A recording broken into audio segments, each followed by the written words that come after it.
Good afternoon and welcome to the 20th anniversary of the International Ocean Film Festival. Day 4, an exciting day for all of us here at the Film Festival. My name is Anna Blanco, I'm the Executive Director, and it's my pleasure to welcome you to panel number 3, a collaborative approach to marine protected areas. We got off to a little bit of a late start, so I'm going to jump right in. We're very excited to have you join us. We are live streaming this conversation. So if you have any questions out in the audience, please send them in and let us know where you're calling in from. And we'll pass the questions on to our moderator.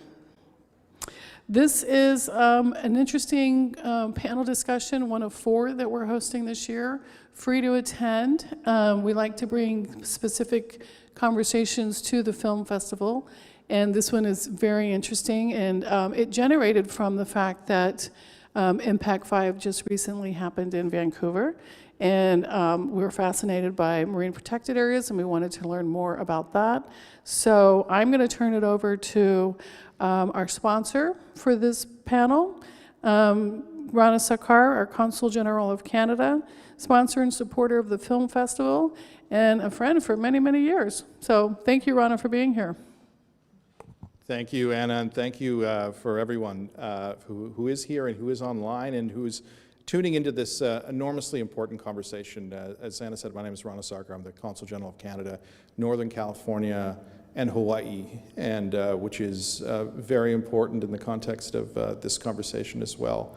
And what I would say, maybe I could start with a land acknowledgement that we're on the ancestral territories of the Ramaytush Ohlone and coastal Miwok peoples, who are the past, present, and future custodians of this land. I'd also say that in that context, the work that the Government of Canada is looking to do deep reconciliation with our Indigenous peoples is ongoing, and it also impacts many of the topic areas that we're talking about today, given the Indigenous leadership on oceans and ocean management.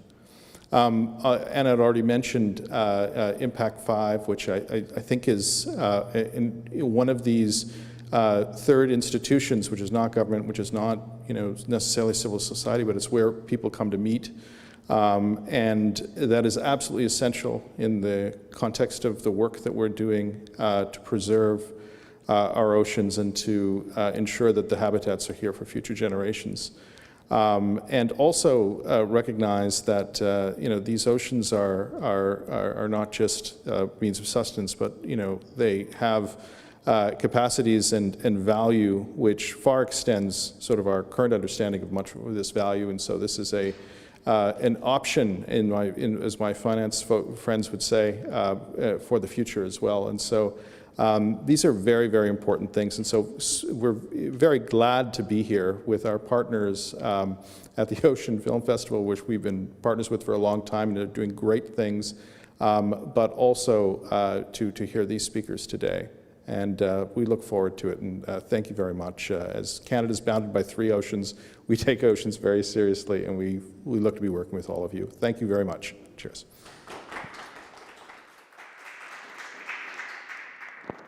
Thank you, Ryan. Thank you for attending this panel, both live and as well as live online. We have a very interesting panel today talking about marine protected areas, but more importantly, the collaborative approaches that drive marine protected areas and the conservation of oceans globally. We are all connected by the oceans, whether we believe it or not. We are connected by the oceans, and if ecologically we are all connected by the animals and the water itself, we should be connected by how we work. We have to work together. And that's the focus of our panel for today. Our panelists have had a long history of working collaboratively and some good successes, but they will share some of those today with us, and also some of the challenges, some of the pitfalls that they face in their careers as well, so we can learn about these things. Just a little bit about me. I grew up on a tiny island, island of Jamaica, seeing ocean conservation and climate change on my doorsteps every day of my life and having it be a part of who I was and who I became. Turning up on a fishing beach and not being able to have fish. Going out spearfishing on a reef and seeing the fish decline. Not being able to get food for my family as well as to get income.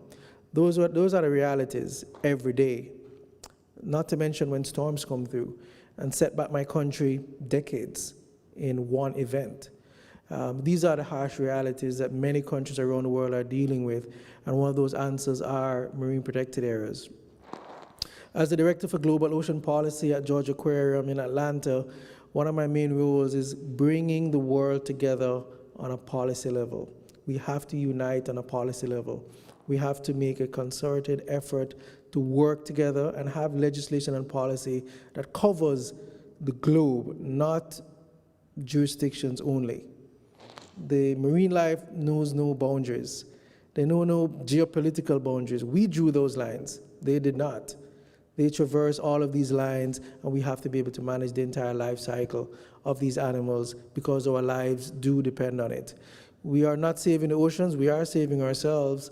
I think it's a little bit foolhardy to think that we can save the ocean.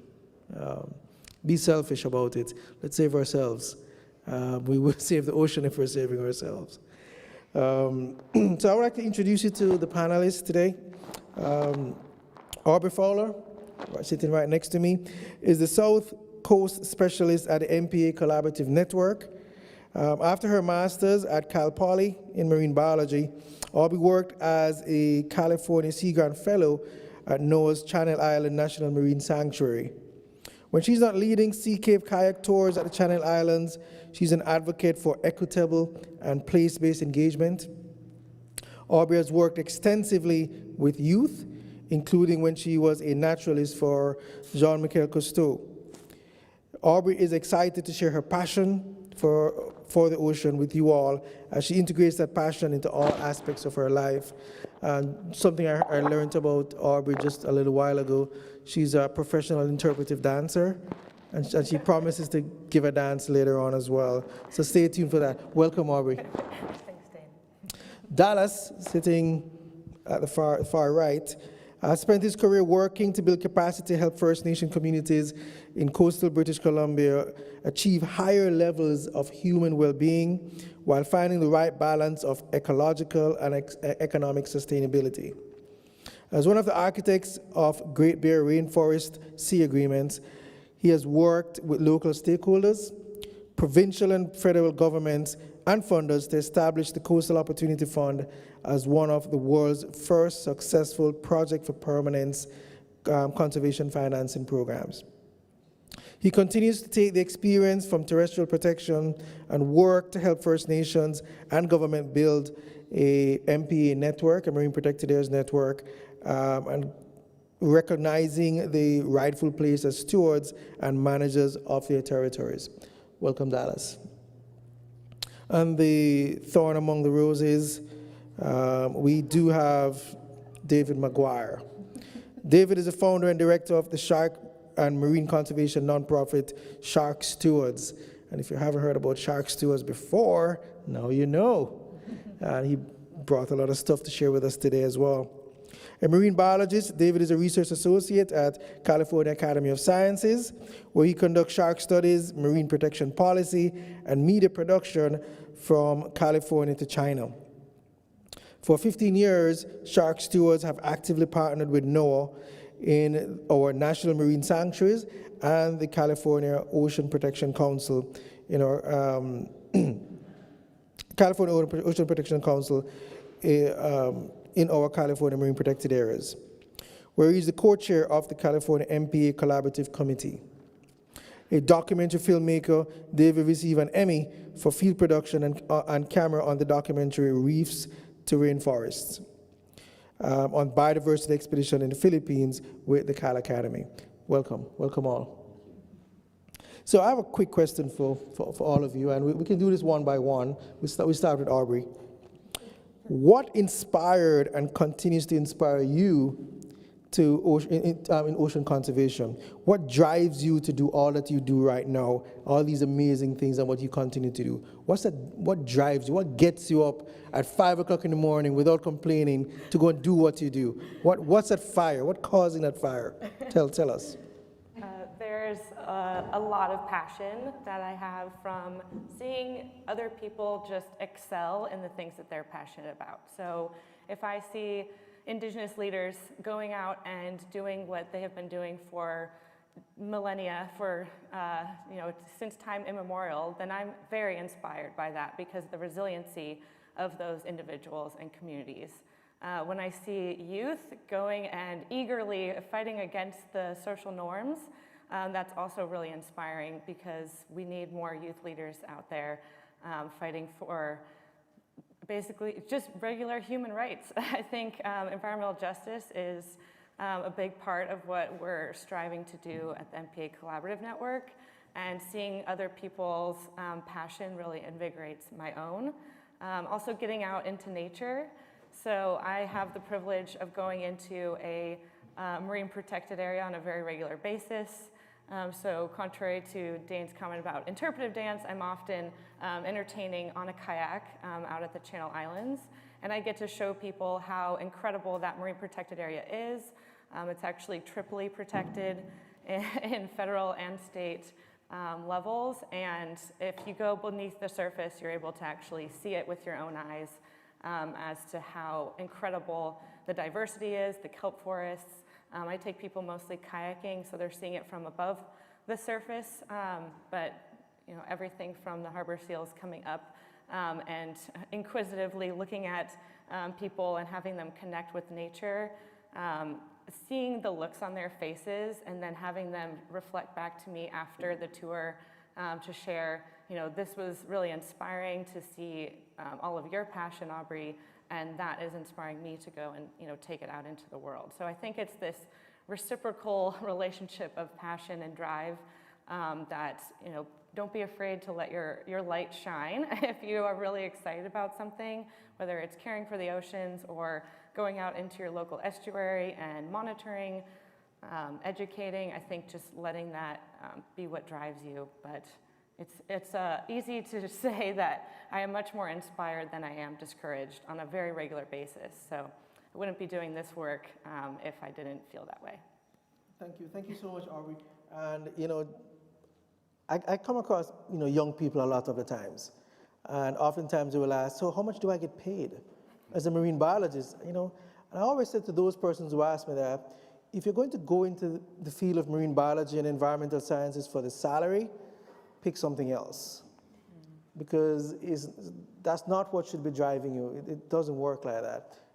And working with young people, just like what you're talking about, is one of the things that you're trying to find those gems, those persons who are self-motivated because they want to do something for future generations. So hats off to you. David, what about you? What fires you up? Sharks. The ocean. What gets me out of bed in the morning? Just came an incredible film here at the International Ocean Film Festival by Judy Irving on swimming in the bay. But as you said earlier, Dayne, the ocean connects us all, and we connect to it, and it helps us connect to where we came from, and hopefully where we're going. And I think what Aubrie said, working with coastal peoples, native tribes, and which is a big emphasis under our California Marine Protected Area Collaborative, and also our proposed Chumash National Marine Sanctuary off the Big Sur coastline, which is ongoing, occurring right now. The public comment period will be open again soon. Working with people who are inspired and passionate. And I'm passionate about sharks, but they're really the symbol, the flag that we fly to engage and protect the ocean, but also to make people aware, especially youth, about how amazing the ocean is, how critical it is for human health and the future of our planet, and also future of societies and intercultural relationships. The ocean heals us, and the ocean can connect us, and hopefully the ocean can solve a lot of the problems that humans create. And there are a lot of problems that I get up to try to solve them. Beautiful. Dallas, what floats your boat, man? Well, I think as I've grown and started working with not only my people, but stakeholders, governments, I started to understand that you can protect an ecosystem as much as you want, but if the people who are dependent on it aren't healthy, you still haven't finished the job yet. And I guess an example I'll use is I spent the first 10 years of my career in the Great Bear Rainforest negotiating terrestrial protection and conservation, fighting with the logging companies, working with the environmentalists, working with government. And after 10 years, we got this world-renowned agreement. I got to go to Papua New Guinea. I got to do radio shows in the United Kingdom talking about it. And I got home to my small community on the coast of Vancouver Island, and the elders said, don't sprain your arm patting yourself on the back, because until you finish the marine component, you haven't accomplished anything yet.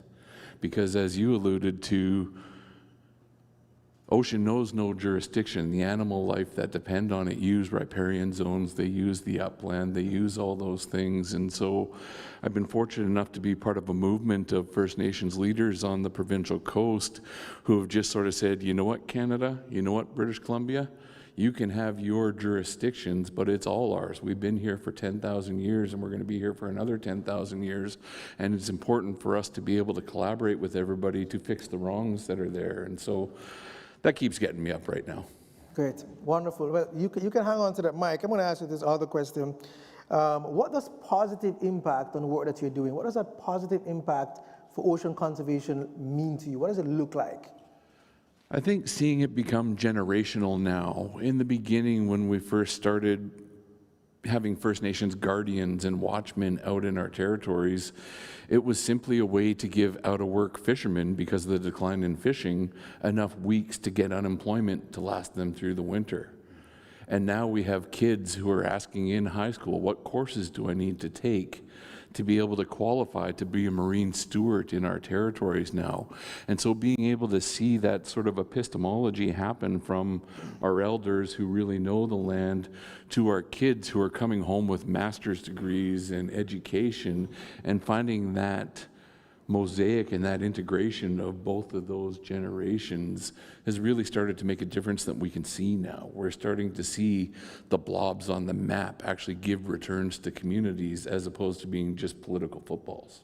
No, I totally agree with that. I mean, from my personal story, I mean, I grew up in a tiny little village in the hillsides in Jamaica. None of us could swim. Zero. I was the first person in my family that learned to swim. One, we couldn't afford it, it wasn't available. There was an immense fear of drowning. But I always wanted to be a marine biologist from when I was 5 years old, but I couldn't swim. And what inspired me was seeing a black and white, oh man, I just dated myself, but black and white footage on TV of persons exploring underwater. You know, that's what inspired me. And when I asked my parents, hey, I want to be a marine biologist, they didn't even know what I was. It wasn't anything, you know. But no, I agree with you. The young persons are seeing it. They're associated with it. And I want to be like that person. You know, I didn't have that growing up, you know. David, what about you? What does success looks like for conservation? What does that resembles? What does positive impact look like for you? Well, having worked at the larger international level, you know, conferences like Impact 5 or with the United Nations, you get all the suits in the room and they're all palavering and doing backroom deals, and you wonder what comes out of it. Good press maybe, but commitment is sometimes extremely difficult when you're talking about international or multinational marine protection. One of the most, for me, gratifying things is, one, being involved with the stakeholder process here in California, working with community, working with fishermen, and actually wasn't pretty. Sitting across the table and it's like, we want to protect this rock. No, this is my favorite rock, or this is my grandfather's fishing place. And actually eventually agreeing, not everybody was happy. Maybe it's the story of a good divorce, is either couple is happy, in this case a marriage. You're not all happy, but we all come away more satisfied and with a common goal of protecting our marine ecosystem. And we protected 16% of California state waters in a really successful, scientifically based, community-engaged process.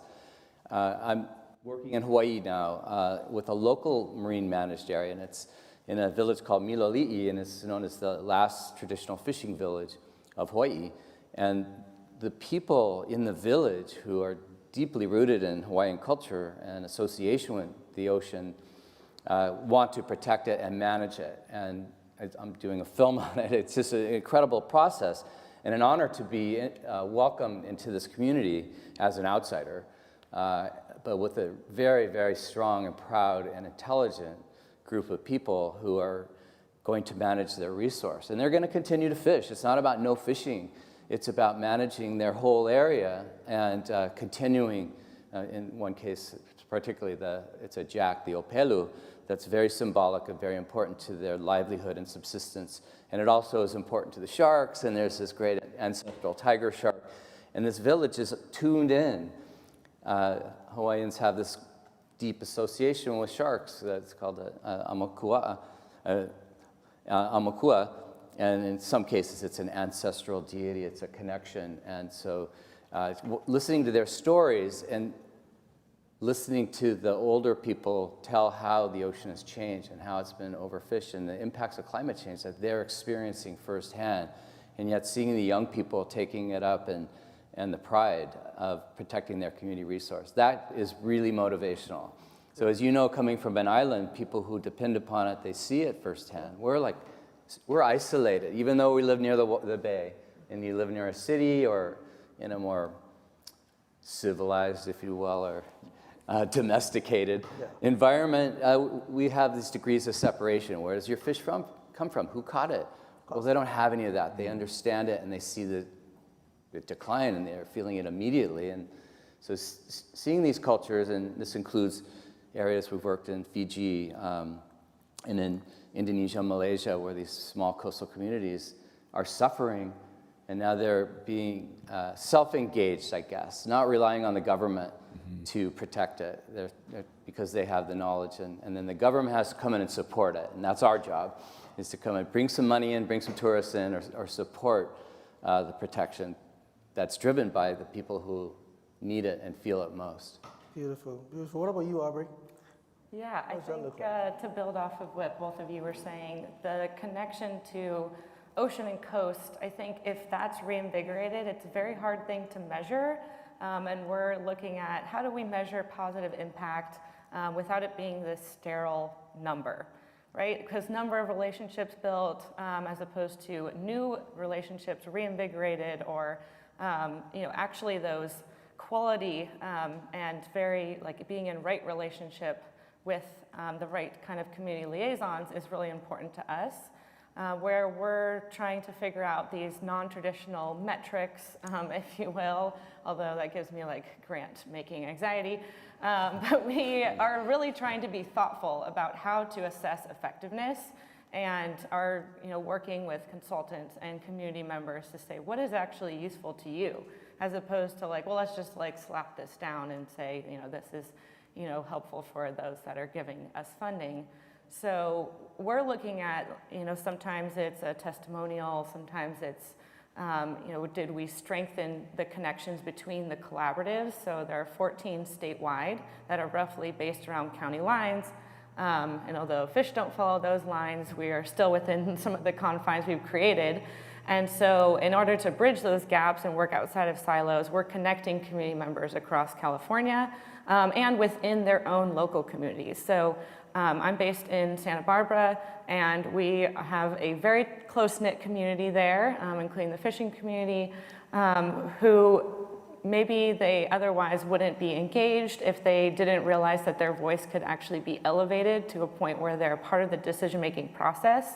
And since they see so much value in that, and actually California is up for a IUCN green list for the entire network of marine protected areas, which is, there's 124 of them if you're not aware.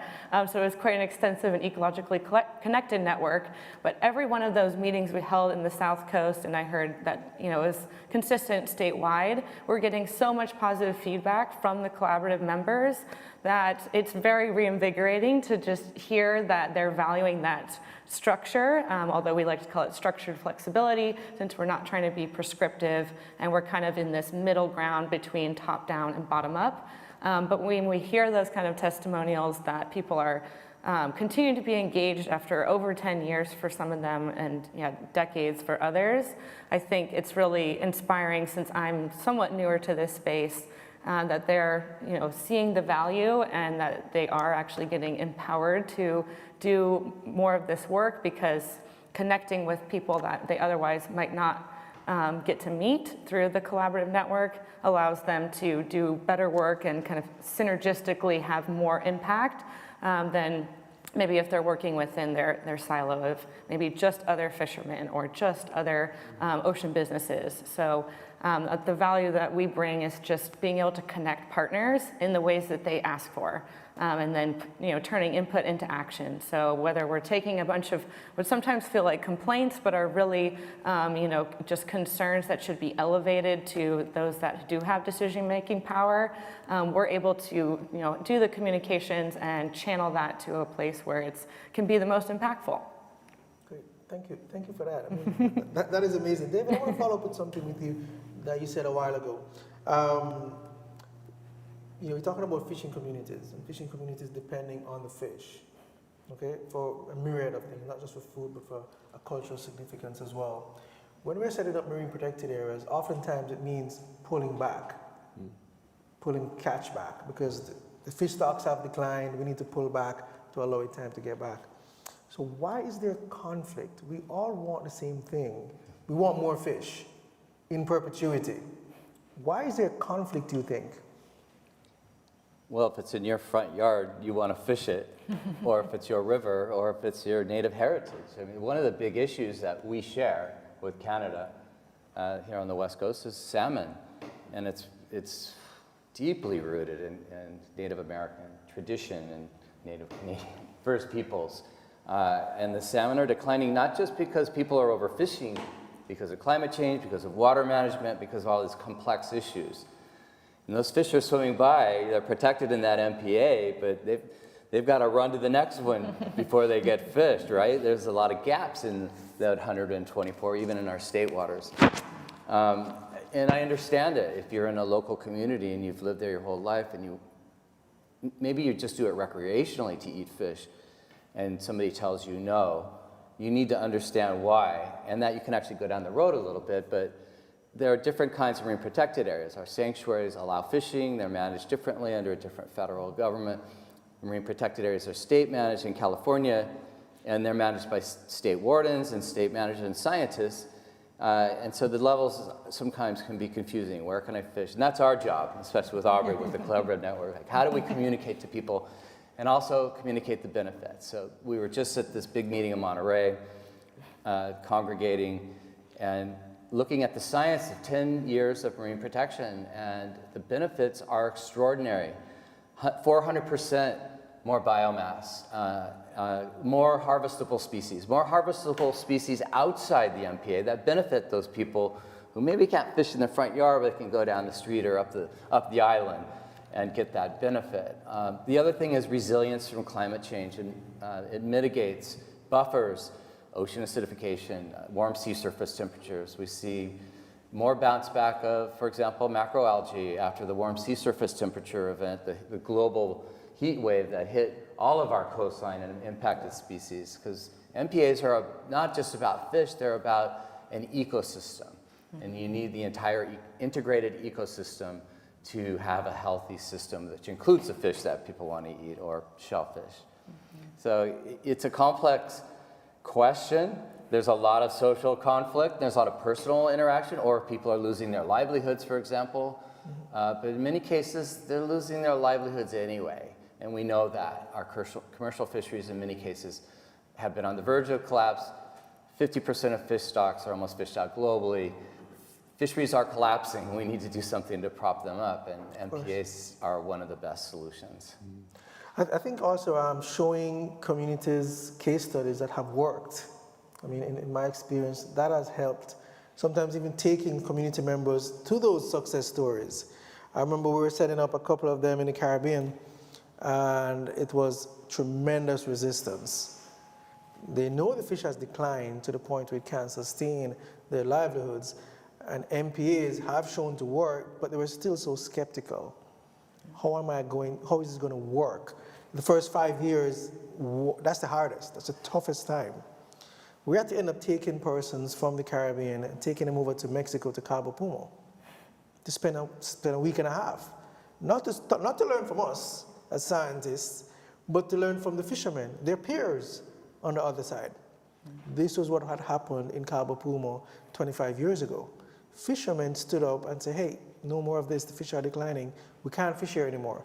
The community decided, the fishermen decided, not the government, the fishermen did. The government came afterwards.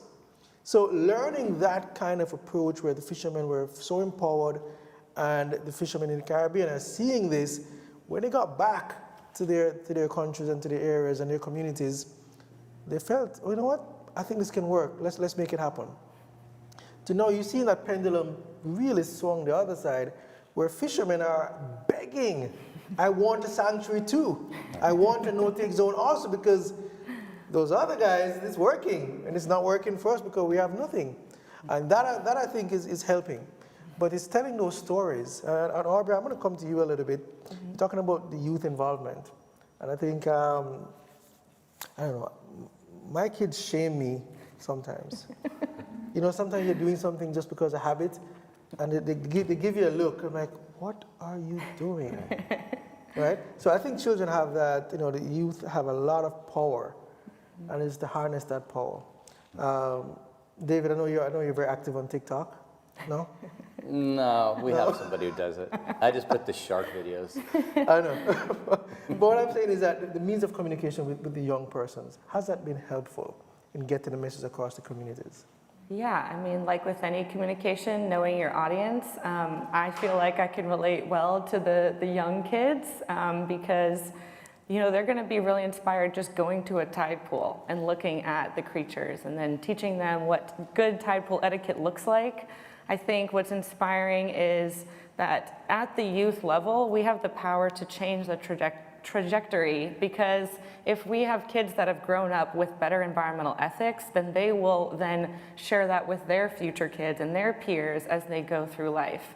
I think it's really hard to unlearn things like you mentioned and change those habits, and it takes a lot of conscious effort, which is one reason why engaging with youth is just so much more powerful.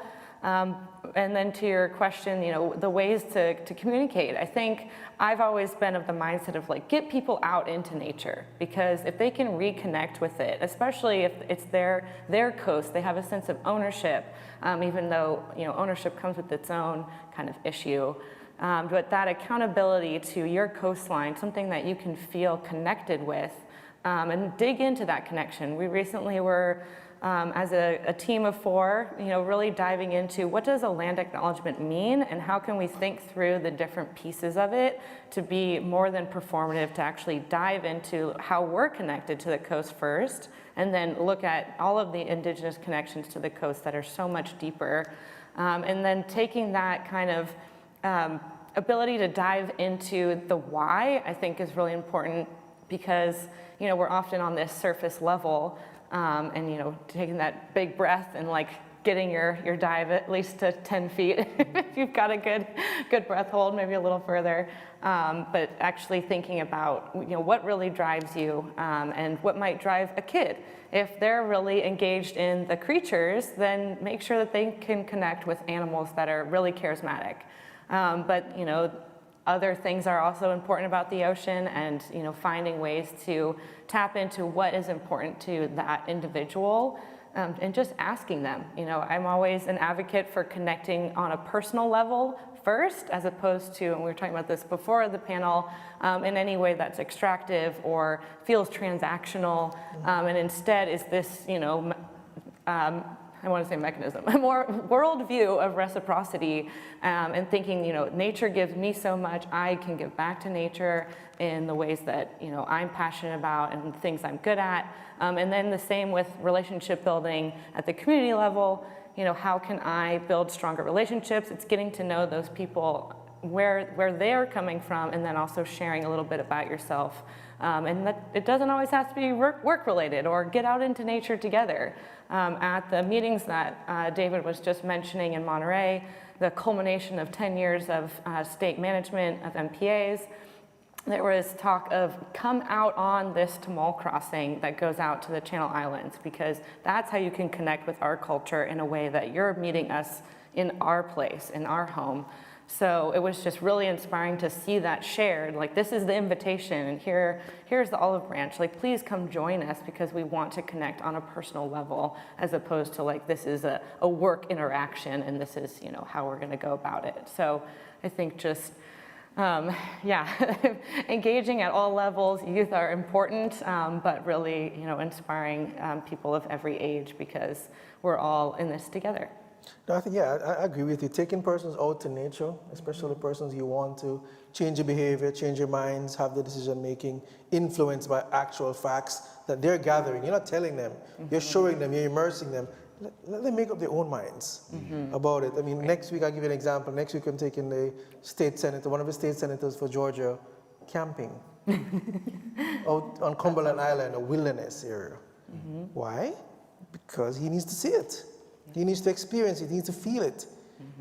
There's no agenda. There's no, you know, set anything. Let's just come out and enjoy it for 3 days. So the next time he goes into a meeting or hears something about Cumberland Island, that wilderness area, or potential impact, he knows it for himself and will then be able to speak firsthand. Hey, this place is awesome. I think we should do better about it. Let's protect it. It's not 15 minutes in an elevator trying to, you know, get that elevator pitch going for 15 minutes. No, it's 3 days of just immersion, all right? Dallas, I'm gonna come to you a little bit. You've worked a lot with First Nations. Have you seen an improvement in the inclusion of Indigenous communities in MPAs, and more importantly, the leadership and the decision-making process? Have you seen an improvement over the life of your career? It's definitely ebbing in the right direction now, where, you know, I've been doing this for 20 plus years. In the beginning, you get invited just to sort of be there so they could say there's inclusiveness, tokenism.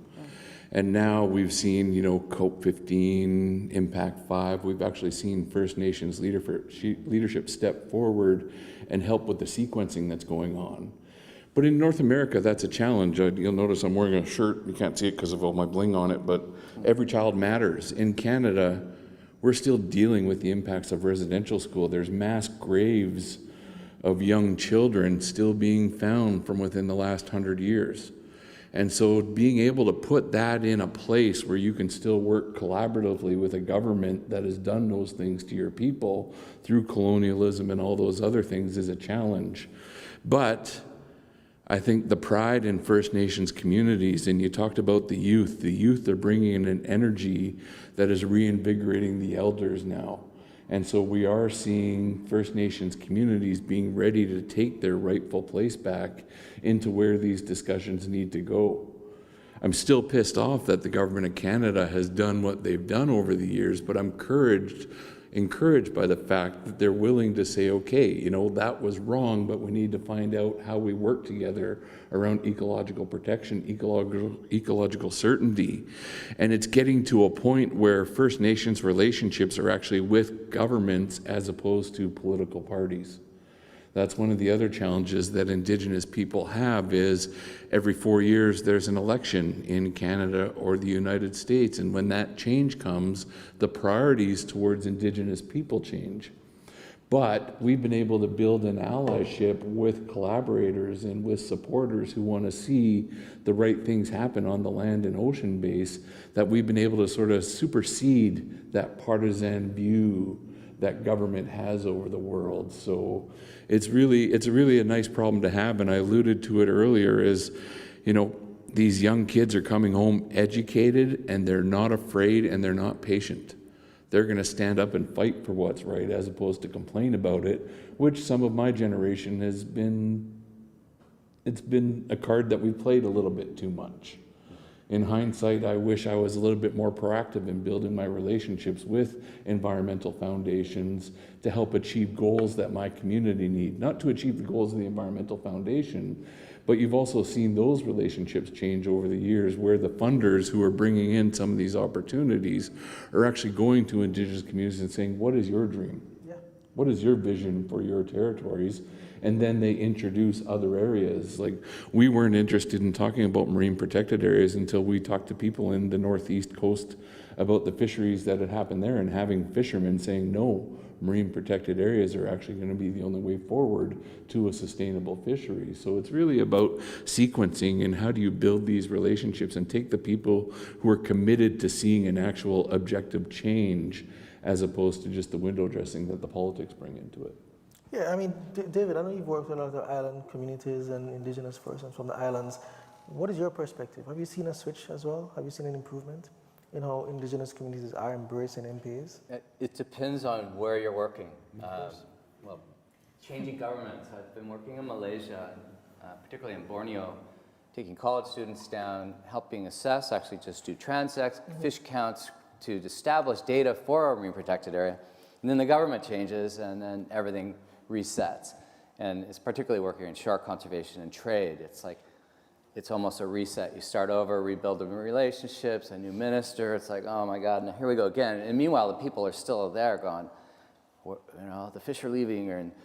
And so that is frustrating, working with governments and government change. But in other areas, I mean, particularly Hawaii has been so invigorating for me. Hawaiians led no shark fishing. There's no recreational or sport shark fishing. The only state in the U.S. It's completely managed and completely driven by local people because of that strong cultural connection. As a shark conservationist, that really helps because that shows people, for example, in Vietnam, under a regional fisheries management organization in Westpac, which is the Philippines, Vietnam, Indonesia, all of those large countries that fish tuna. The Hawaiians and NOAA went in and said, hey, you know, there are fisheries policies that you can, and gear changes that can actually, you can still catch your tuna, but you're not going to catch sea turtles or sharks. And we're trying to implement that in the Eastern Pacific now, led by Central American communities. So one of the things, you mentioned Cabo Pomo. So I was involved with Cabo Pomo, did the first shark assessment 15 years ago. James Ketchum, Dr. Ketchum was here on a film last year at the film festival, and we want to work on one together. And that's, they're trying to expand it to a swimway. So what was a village is now the healthiest, most northern coral reef in Mexican America, outside of the Mesoamerican, so on the Pacific side, but also a real hot spot for sharks supported by ecotourism. And the sea turtles are coming back as well, and it's being supported by outsider dollars, and it's working. Now we want to expand that because you can have an MPA, but it doesn't go by county or state or government, Mexico or Canada. The fish don't have passports, especially the migratory species like sharks. And so having these swimways are critical for pelagic and migratory species, and that's the next move. And as this the example is off of Costa Rica and Ecuador with the Hammerhead Highway and the migratory pathway, and a group, Migramar, which are all Central American nonprofits and peoples, and CREMA, led by local leadership, actually created this multinational marine protected area between Cocos, Galapagos, World Heritage Sites, national treasures, marine protected areas, but in between, they were getting fished. So those kind of multinational marine protected areas driven by local people is extraordinary and hopeful. Of course. No, definitely. I can't agree more with that kind of multi-jurisdictional kind of approach as well. Again, the species do not keep to jurisdictions. They don't know that. We drew those lines. You know, they don't care. So we have to put the entire swimway. You know, I had discussions where, especially on islands, where the land is so connected to the ocean and to the reefs. Why aren't farmers involved in marine protected areas? Why aren't they at the table? You have a marine protected area management meeting, and there are no farmers, but yet it's so connected. You know, in Hawaii, it's a different approach. The marine managed area actually almost extends up to the hillsides and to the mountains. Why? Because it is connected. So let's put it this way rather than along the coastline. So it's that kind of approach, that kind of holistic approach, that collaborative approach. Farmers should be involved in marine protected areas. Fishermen need to be involved in forest protection as well. It's that kind of collaboration. Follow the ecology of it. You know, Aubrie, you recently attended Impact 5, so as you, Dallas. What are some of your takeaways from Impact 5? I think it was a fabulous 8 days. It was intensive, but quite a bit of takeaways from that as well. What are some of your takeaways from Impact 5? And first, you can probably talk about what Impact 5 actually is. Yeah, of course. So Impact 5 was held back in February of this year in Vancouver, the International MPA Congress. I hadn't attended any of the past conferences, but I have attended many other similar ones, some international, and it was far and away more Indigenous engagement and First Nations engagement, but at the leadership level, so centering those voices in the kitchen as opposed to just at the table. And making sure that it was from the inception of the conference until the very closing ceremony that the Indigenous presence was very known, including cultural presentations, so going back to the dance and music, and I think just that was integrated throughout everything. And so it was really inspiring to see what Canada had done and I mean, just continues to do. And I would, my whole goal was to, go and share some of the lessons learned with our collaborative members who were not able to attend the conference since it was, not too far away, still West Coast, but not accessible to everyone. I was also in the Coastal Connections program, so some youth leadership meeting together, and it was just really incredible to see the work that's being done around the world. I think they did an amazing job of putting together so many panels, although it was overwhelming to try and see them all.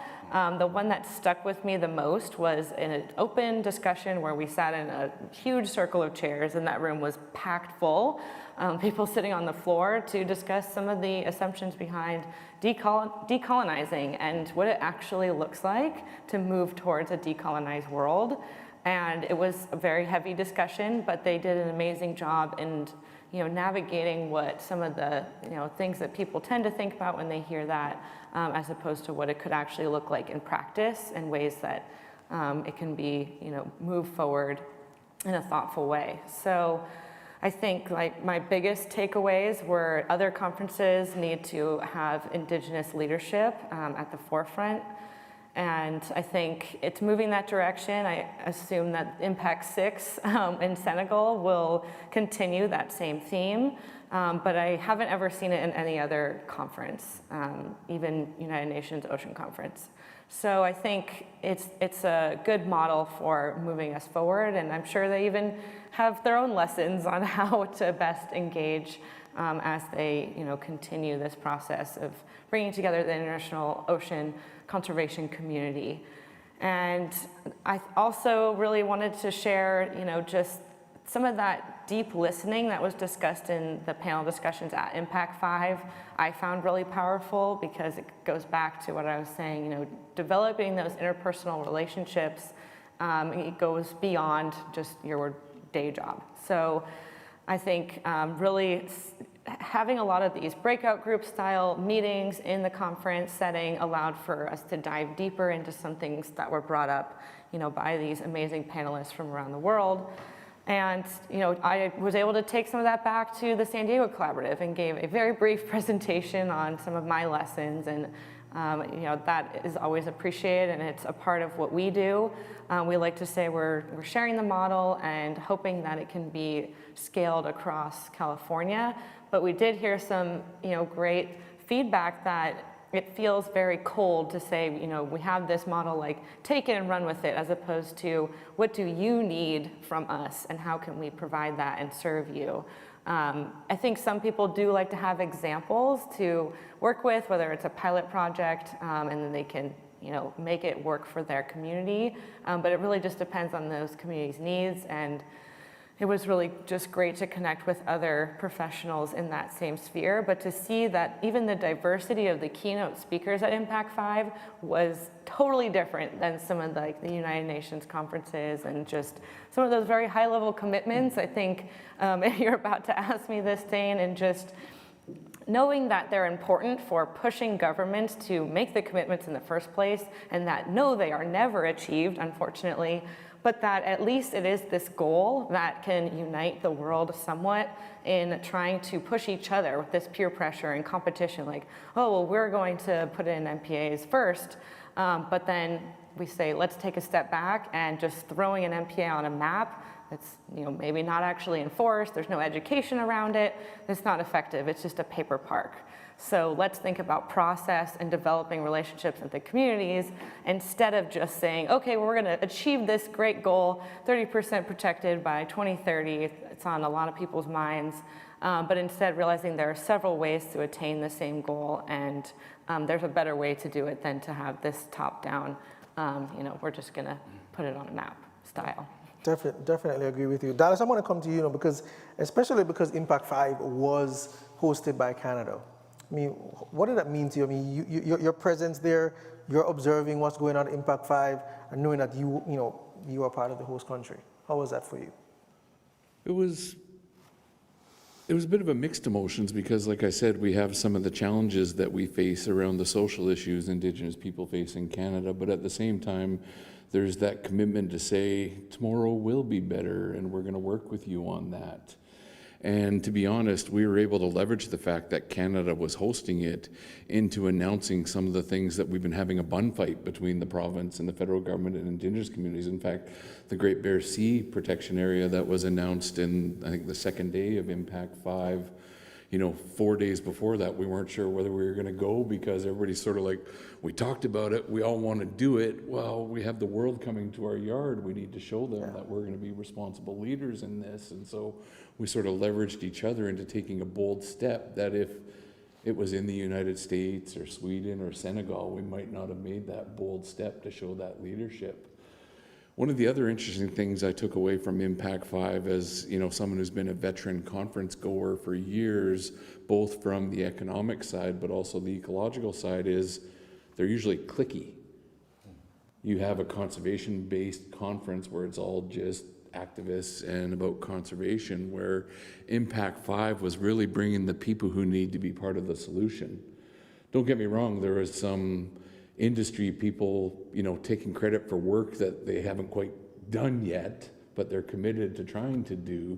But the fact that people who need to be part of the solution were having real dialogues, and the fact that we were able to get in the back room, because you do the plenaries, you do all the sessions, but that the different ministers of fisheries are meeting in one room at the end of the week.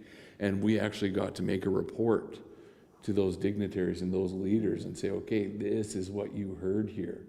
Don't trivialize it or tunnel vision it based on what you hoped you had heard. This is what you've heard, and we're the people who are going to keep reminding you that this is what you've heard. These are the commitments your various governments have made, and every 3 years we're going to come together and hold you accountable to that.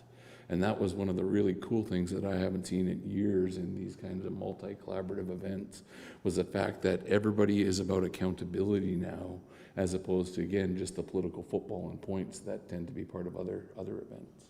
Yeah, I mean, I totally agree. I mean, when I was at Impact 5, I'd have conversations outside of the panels, and you have persons coming up and say, I've been working in the Pacific Islands for 20 years, and they're saying that thinking that you would think that they are an expert on Pacific Islands. They've only been there 20 times for a week and a half or 2 weeks. They're not experts. So you touched on something about listening.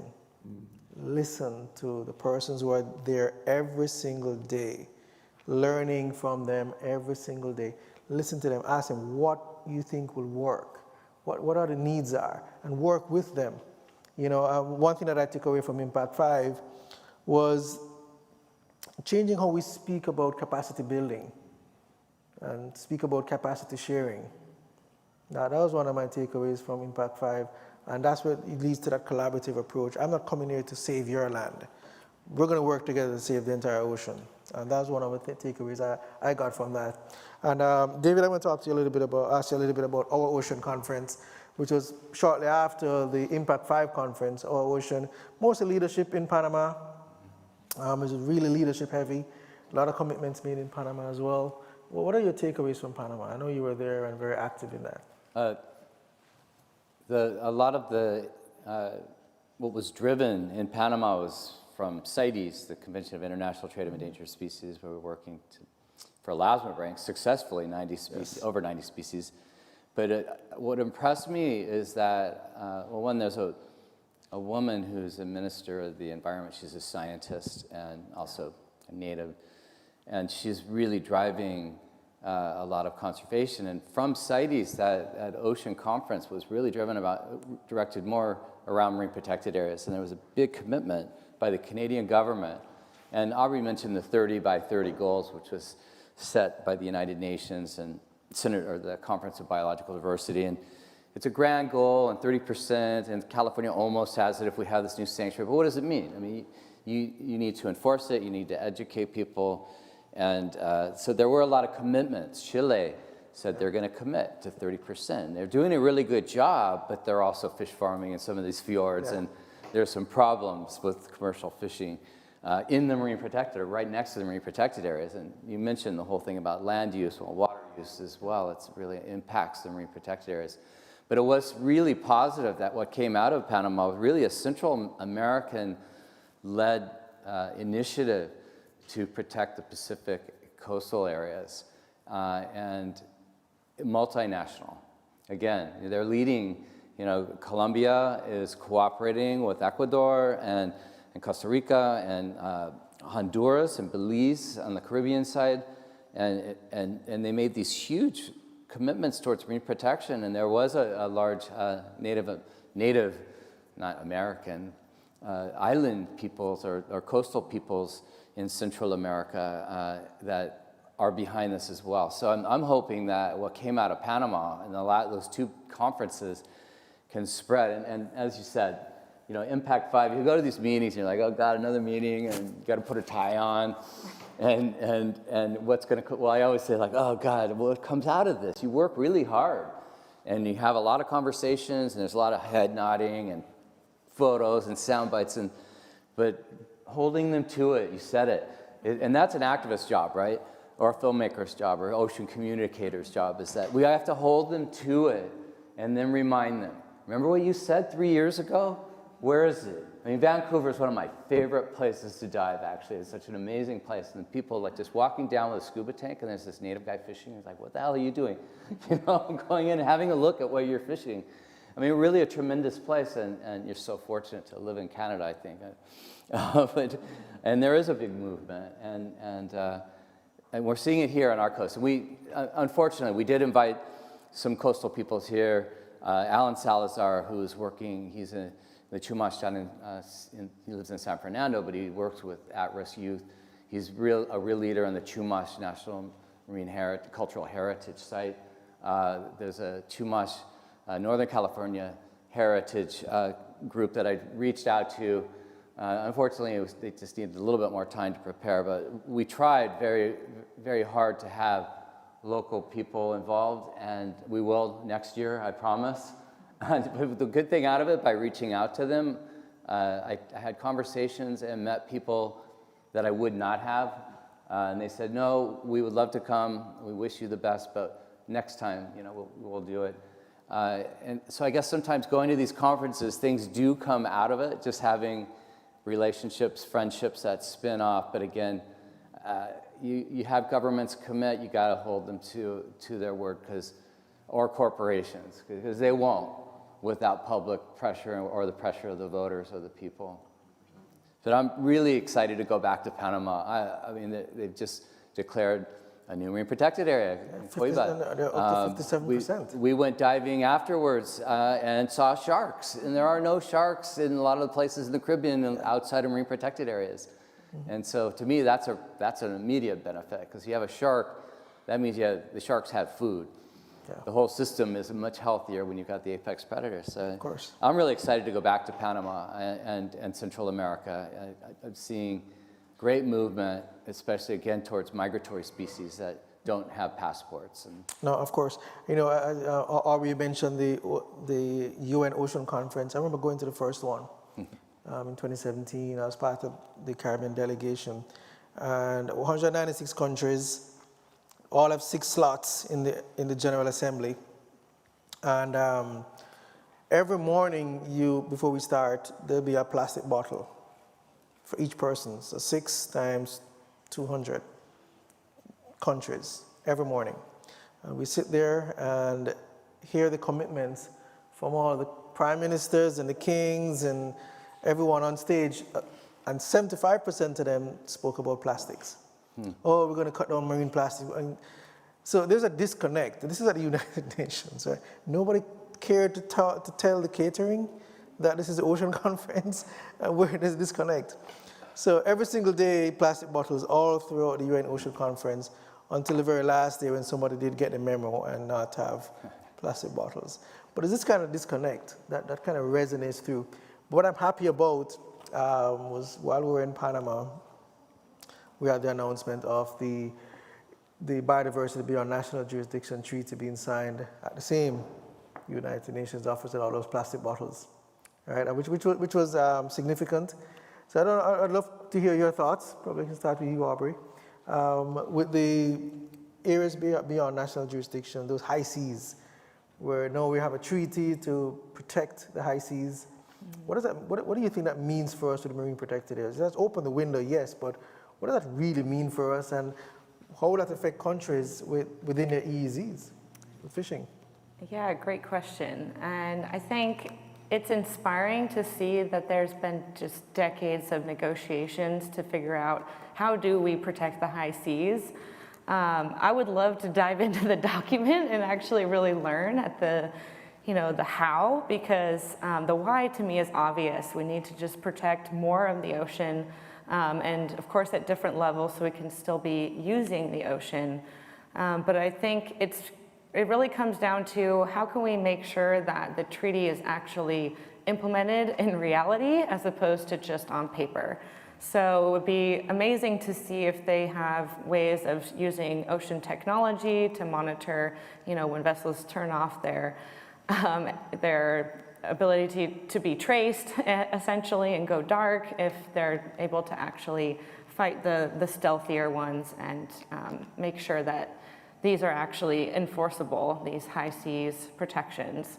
So you had brought up earlier, not during the panel discussions, but just in talking about the high seas treaties, will we end up seeing more impact on some of the coastal waters?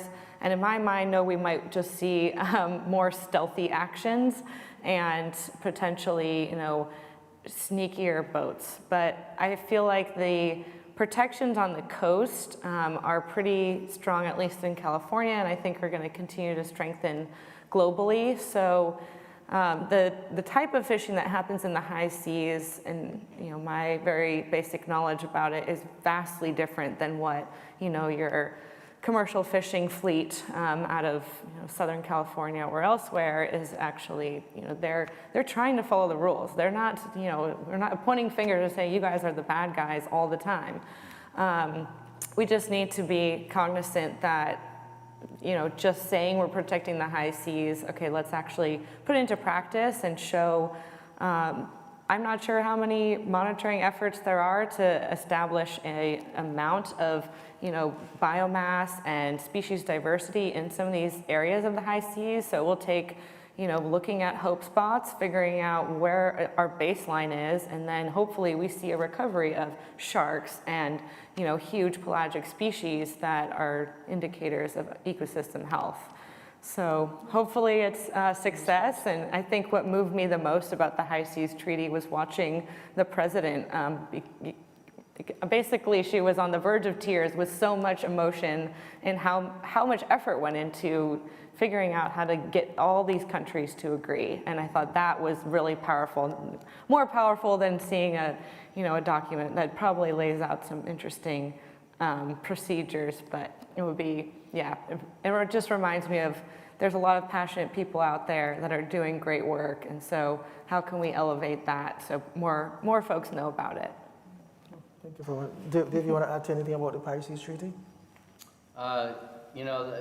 It's such a complex thing, but the good thing is the United States has never committed to the UN Law of the Sea until now, making movements, and most of the oceans are unregulated, and it really is the wild, wild west in many cases, which I think why these swimways, for example, between Costa Rica and Ecuador and their islands are important, because we saw during COVID hundreds of Chinese ships fishing primarily squid, but also tuna in that swimway. So they're getting hammerhead sharks and sea turtles and marine mammals as well.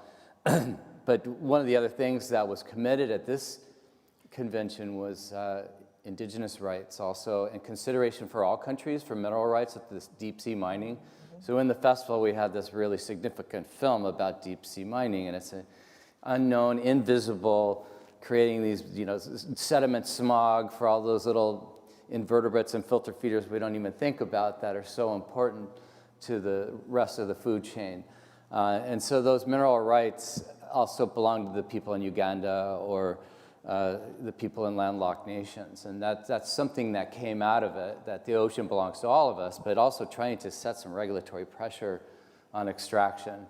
And we need it, but it's such a high level that, those kind of things, like little shark groups, maybe they'll let us in. They won't let me in, like you said, I'm the thorn. But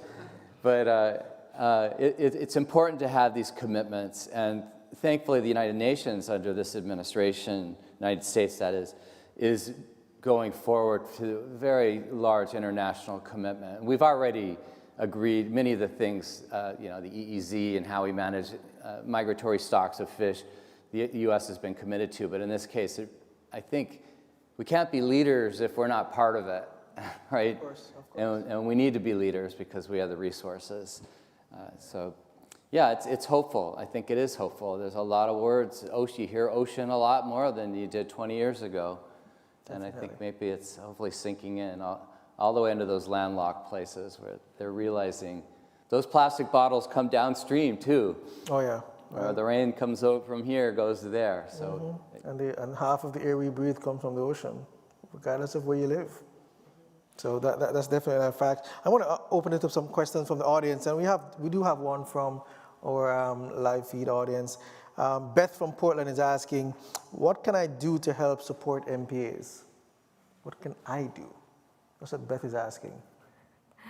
Well, I do know that Oregon. The answer is not on the well, I was like, it says Portland. So I was like, I do know that in Oregon they have something very similar to our MPA collaborative network.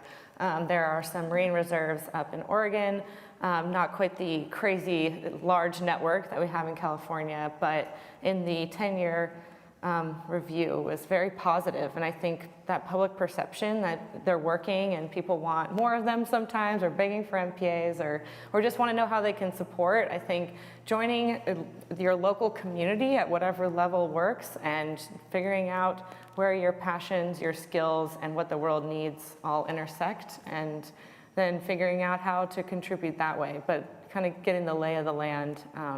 That's one thing that we do, is help provide people those connections and partnerships, or just, who do I reach out to? Of course.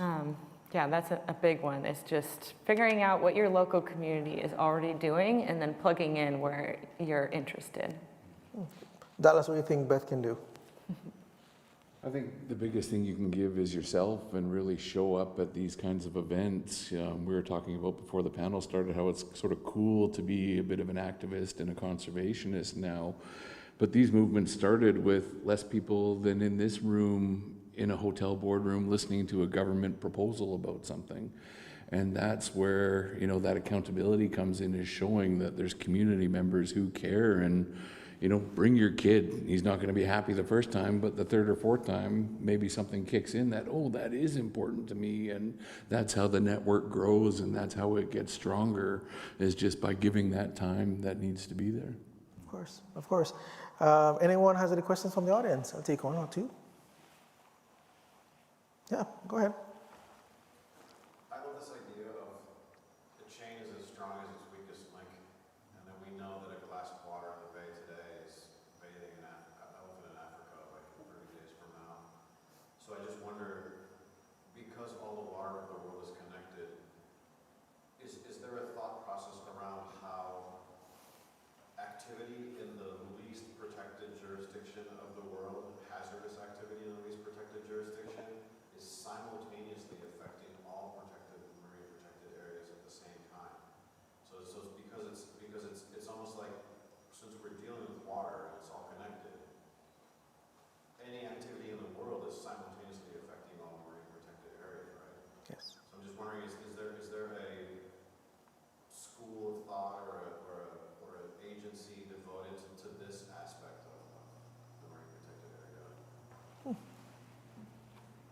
You guys are on the panel. You know, I don't know. I mean, I'm kind of having James Bond visions running through my head of, you know, some kind of optically doing good but exploiting that weak link sort of thing. And we run into the same discussion on climate change all the time where, you know, developed countries are doing everything they can even though they're not the worst polluters on paper.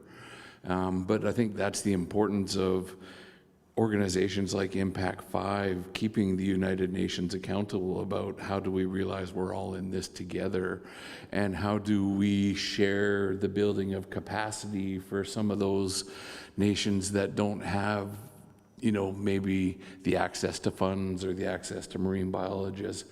How do we make sure that we're not overlooking part of what's going on? I mean, we look at what's going on in China with regards to their fisheries. They're going to come out with some kind of marine protected strategy that's going to work for them because they're fishing everywhere else. And so it's a matter of just having those tough conversations, and it has to get beyond the commodity factor of fish as an economic driver, but get back to the holistic and cultural thing about it. And I guess an example I'll use is we didn't really care about the trawlers and the ground trawlers outside of our territories till they realized their bycatch was significantly impacting species that we depended on. So now we've had to start having some of those tougher discussions. I mean, starting with Canada to reach out to those countries where these unpatrolled, you know, these fish pirates are kind of moving around with these factory ships and things like that. But it's just opening up the discussion and doing it in a strategic way where you're actually not just throwing water at something, but you're actually throwing a movement at something, and something that shows just what you were talking about. You know, the whole oceans are connected, and we can do as much as we want on a, you know, a Pacific Ocean strategy, but if we don't do what's right for the other oceans, you know, it all moves. It all eventually is going to get there. The plastics have shown us, you know, these things that float around the volleyball in Castaway, you know, it ended up somewhere. Someone found it where it didn't start. And that's the kind of thinking that we all need to take to this.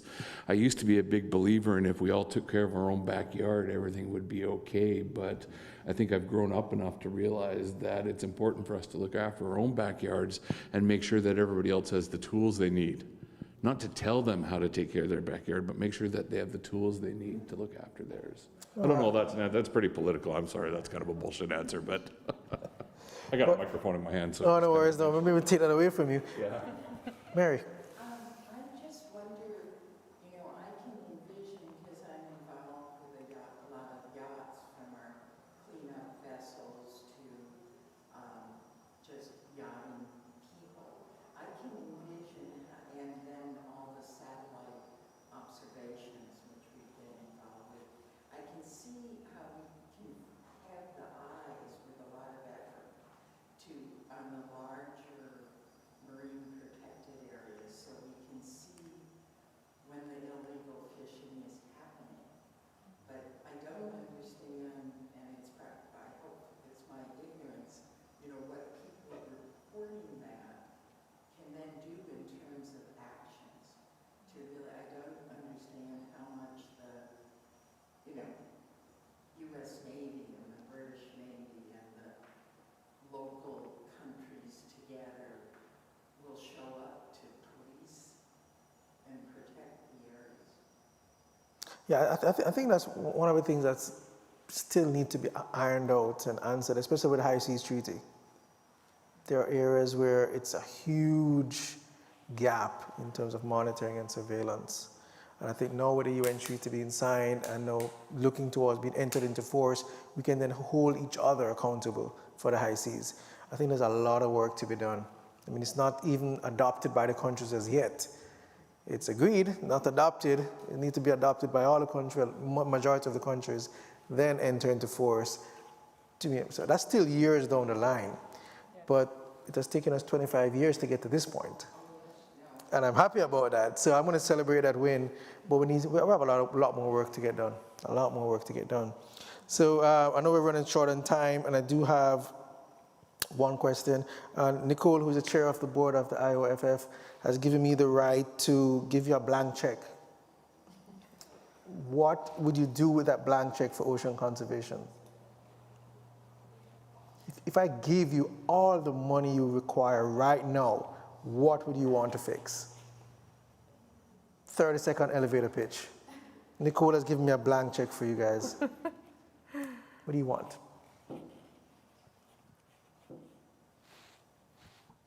What do you want?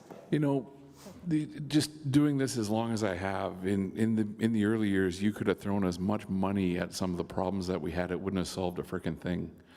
And so while I hate the fact that those who are advanced seem to get the most interest in investment, they're the ones who break the ceiling and help make it so it's applicable in other places. So I think we need to continue to invest in what's working, with a goal of, again, that building capacity for other places. Not necessarily just taking that one ball and running for it, but making sure that the people who have been put in place to find these solutions make sure that they're transferable in other places. Of course.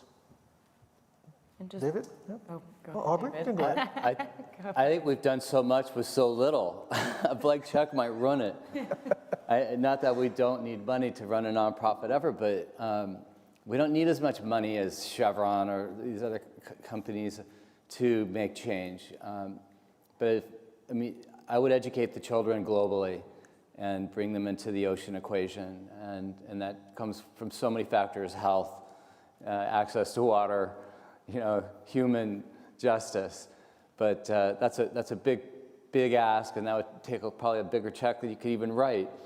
But I am, as Aubrie said, I'm inspired. Like, we know too much. We've seen a lot. We've seen the ocean decline. The facts make you want to sink under the table. Yet you see these areas of hope and these hope spots or marine protected areas that work. And a lot of those don't come from the government. Don't trust the government. You hold them accountable, but the people have the power. Earth Day, 53 years, I think, is coming up next weekend. And that all started because people were pissed off. There was an oil spill, there was a river on fire, people were getting sick from pollution, and they got angry. And that resonated from one little love-in held by a professor and a bunch of hippies to an international movement and passion for the earth. So we need to generate that for the rest of the ocean, the other 71%. Beautiful, beautiful. Aubrie, what would you do with Nicole's blank check? I think I would just want that money to go directly to the communities and individuals that are doing the great work that has been shown that it's actually effective. And I would need to probably do some research, but basically to fund people that are already building relationships, and that takes so much time. And that's time that you're diverting from other things that you could be doing, even though it is the most valuable bang for your buck is to put money into building strong relationships thoughtfully and intentionally. So however that gets funded through a blank check, but I think money, it does motivate people for better or worse, but allowing for them to meet their basic needs especially, and then go beyond that, because no one should be just meeting their basic needs. But even just that little act of like writing an extra big check from a grant where it's like, well, this money could have gone to printed materials, but instead I wanted to show thanks to this person who put in above and beyond the effort that they needed to. And I think that went a long way in building that relationship, because it was never asked for. It was, it felt like it was probably deserved, but it was, just this, extra kind gesture. And I think that kind of somehow having the blank check go to those kind of, reciprocity building, relationship building, kind of meaningful engagement, then that is where I would want to see it. Beautiful. Thank you so much. Dallas, David, Aubrie, on behalf of the audience here, as well as on the live stream, I'd just like to thank you for sharing your years of experience and expertise and knowledge and background and perspectives to this conversation about marine protected areas. Thank you so much. Thank you. Thank you. Thanks, Yadi. Yeah, thanks for being here.